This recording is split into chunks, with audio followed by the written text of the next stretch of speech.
Welcome back to the channel. Today I'm going to review this Milwaukee M18 fuel chainsaw.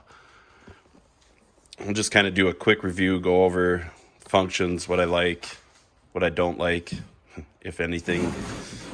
Let's get into it. All right, so I bought this case separate. Chainsaw doesn't come with this case.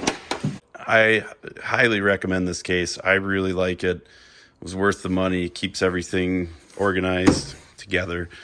As you can see, I have a 12 for the battery in it, and then you can keep an extra. I have an 8. The 8 is all right for the battery. It doesn't last as long as I would like, but it gets the job done. The 12 lasts quite a bit longer. I've had this saw for about 3 years. The first battery, it was probably within 2 months of the warranty, the first 3-year warranty, and the first 12 battery just wouldn't work.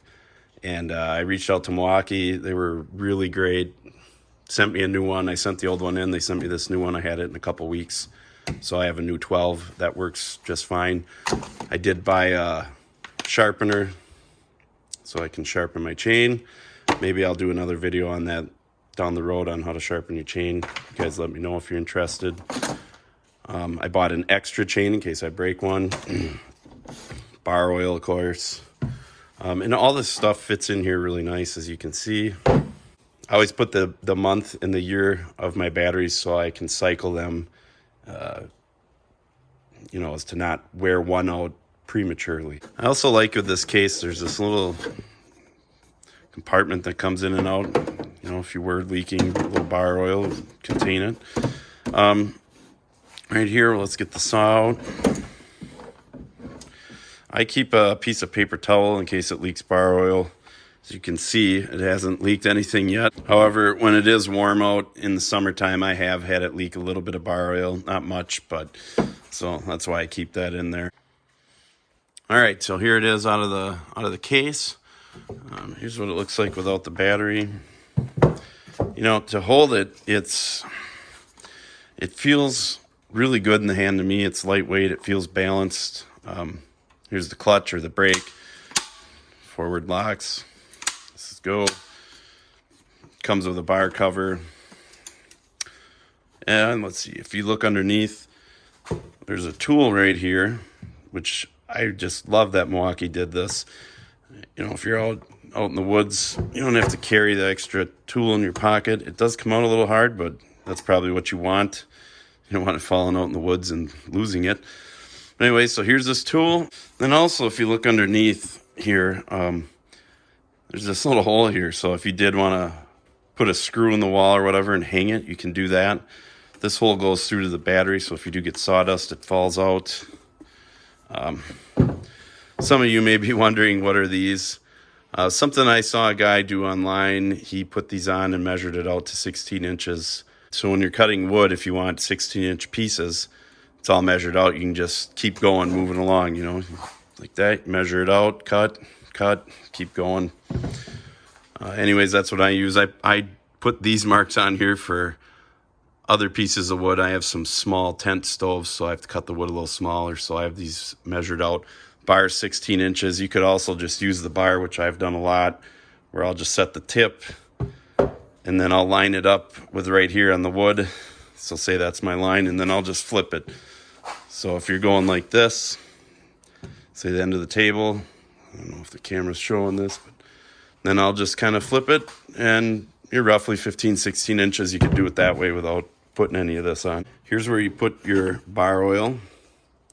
You can see I have mine full. I check that quite a bit when I'm working, make sure you don't run out. This saw also has an auto oiler, so you never have to pump anything. You never have to worry about that. So far I haven't. It's always worked. It's worked well. Just give you a little close-up of everything here. It's got a thumb safety. The tool to do adjusting is right here. Let's get into the bar. All right. There's the bar cover. So you can see, I try to keep mine somewhat clean, but this is 3 years of use, and I use it quite a bit. I cut a lot of hardwoods with it, and the smaller stuff, it works pretty well. Sometimes if you get into like oaks, if you get into bigger oaks, sometimes then it'll be a little too much for this saw. And then I'll go to the gas one. But so anyways, you can just pop this off. If you want to make adjustments to your chain. And anybody that's thinking of getting one of these, if you're new to chainsaws, you will want to watch that. You'll want to watch that chain tension. That's really important, that you don't have it too tight or too loose. Get this case off. There you go. You can see all the inner workings. You can see the oiler holes. Now, this is why some of you may be like, why is your bar upside down? I like to flip mine every so often so I get wear, because there's a lot of wear on the front part. And then the oiler, there's two holes. So this hole, when it's the other way, it'll take the oil, and then now this one does. All right, so another thing you'll want to watch for with this, if you're new to saws and you haven't done it much, like I was 3 years ago when I got this one, the chain will stretch. You have a new chain, it'll stretch. Keep an eye on it. It was constantly getting loose. Yeah, so you just, whenever you use it, always check when you're done, make sure it's not too loose, not too tight.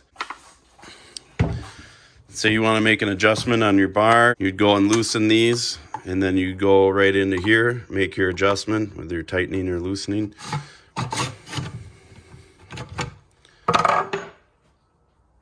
I personally, I like to run mine like this, where you can just see they almost come out of the groove, but not quite.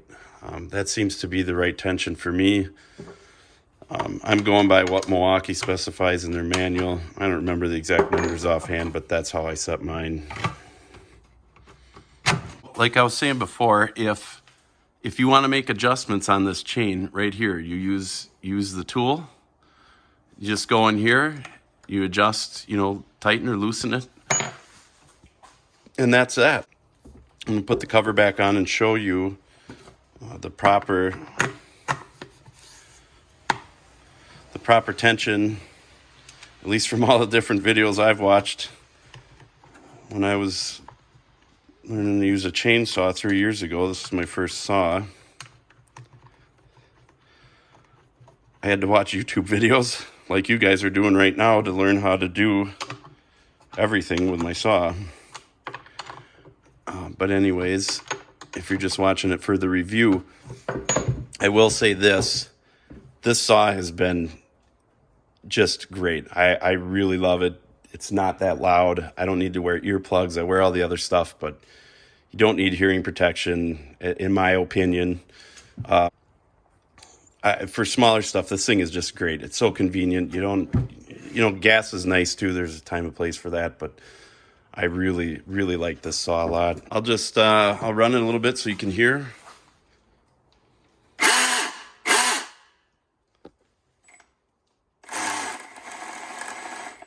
And that's another thing with this saw. The trigger is just so good. You just lightly squeeze. I mean, you can make it move real slow. It's sensitive to how hard you squeeze. Or you can go full out like that. Milwaukee did an unbelievable job with this trigger. It's variable speed trigger, so as you see, I can just lightly go. I'll wait for the volume to readjust, but you can go full, you can go in between, as you see.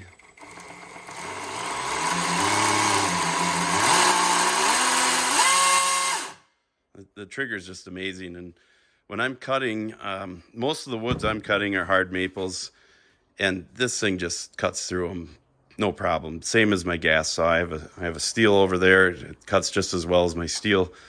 The only thing I'd say is the oak trees, like if you get into some bigger oaks, then I sometimes don't have enough power with this.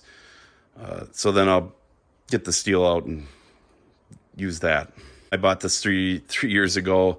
I'll post links in the description so you can get some accurate pricing on what it is now. Now this saw is kind of expensive. But, you know, there's a saying, you buy once, cry once. I feel like it's worth it to get something that's quality, that's going to last. I did have a problem with this 12, with this battery. The original battery, anyways, it was 2 years and maybe, 10 months old or whatever. 2 years and 10 months. And it just stopped working. It wouldn't work. It wouldn't take a charge. I called Milwaukee. They were really helpful. They just gave me a prepaid label. I mailed the battery back to them. Within 2-3 weeks, I had a brand new battery. It was back in business. So as far as cutting little stuff around the house or cutting trails, whatever you're going to use it for, the smaller stuff, absolutely, this thing is great. If you're going to get into really bigger stuff, you know, it can handle it, but you might want to have multiple batteries. Overall, great saw. I would highly recommend this saw. And thanks again for watching. If there's any other reviews you want me to do in the future, I'd be happy to do that. I'm just reviewing stuff that I own and use. And if something's not good, I'll tell you. If it's great, which this thing is so far, I'll let you know that as well. So thanks again for watching the channel. Don't forget to like, comment, and subscribe. I truly appreciate it. If you do, it helps the channel. I'll be posting affiliate links to this saw, battery, all the stuff you see, the case right there. Thanks for watching.